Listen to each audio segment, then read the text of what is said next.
Satu nomor panik dia wak kayu di orang barang.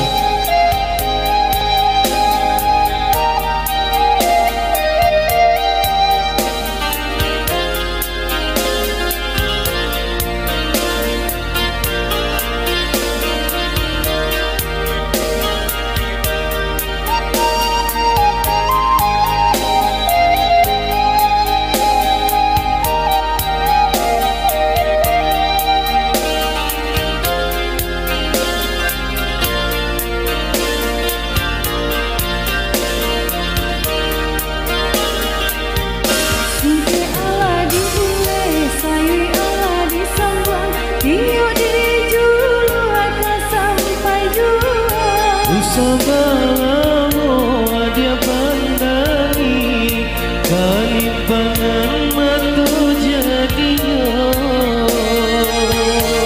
Tadi lo kare buang masa di ujung rampian terasa tinggi jua. Lamo jo lambe kajak tua juo sampo disambui jo hati suko.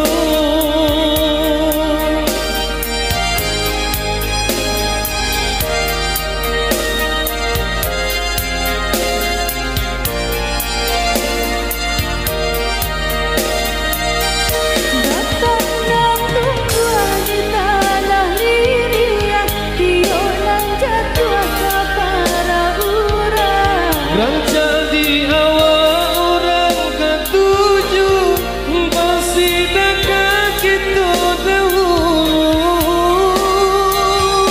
Pandai di awal kayu orang masuk di kita bila tak salah. Selagi masih mau sarung Tuhan dan indah kasih-sio.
Sampo disambui